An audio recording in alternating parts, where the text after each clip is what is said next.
What's trending in prep sports this week? Let's take a look, shall we? It's November 30th, 2021. This time of year is always full of recruiting news, but it could be especially crazy this year. Lincoln Riley jumping from Oklahoma to USC and Brian Kelly leaving Mater Dei for LSU are two bombshells that are having ripple effects throughout the recruiting landscape. The Sooners have already lost several commitments, including a pair of five-star prospects in the 2023 class. Quarterback Malachi Nelson and wide receiver Brandon Innis, some top recruits in the 2022 class who were set to sign in the December early signing period, are also now reopening their recruitments. Defensive end Derrick Moore from St. Francis Academy in Baltimore backed off his pledge to OU, while running back Raleek Brown from Mater Dei in California hasn't officially flipped from Oklahoma to USC just yet. His tweet saying simply, quote, "Staying home may be a hint at his next move." Speaking of Raleek Brown, his Monarchs captured the CIF Southern Section Championship over the weekend with a win over Servite, 27-7.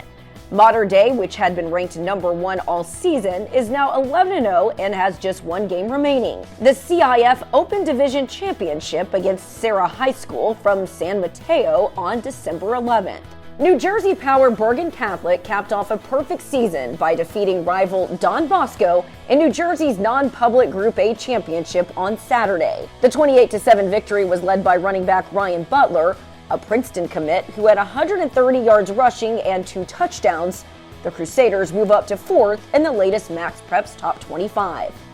To Rhode Island now, and when you play a special Thanksgiving Day game, you break out every play in the playbook, including the do backflips to distract the defense special.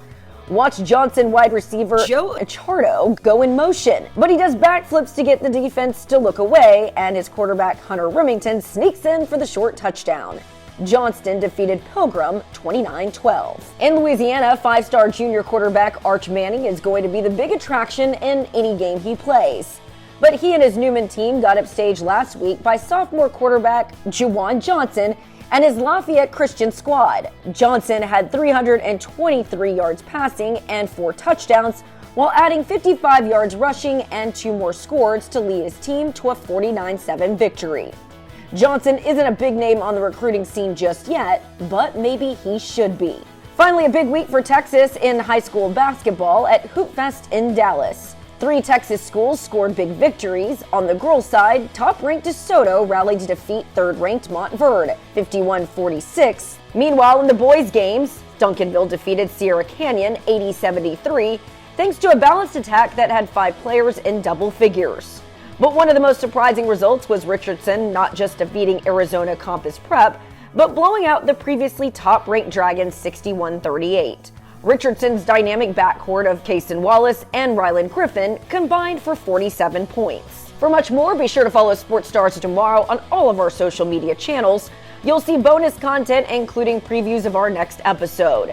You can also browse our website for our latest stories, including our interview with LSU basketball signee Flau'jae Johnson, who aspires to be a star in both sports and music. I'm Jane Slater, and I'll see you back here next week on The Scene.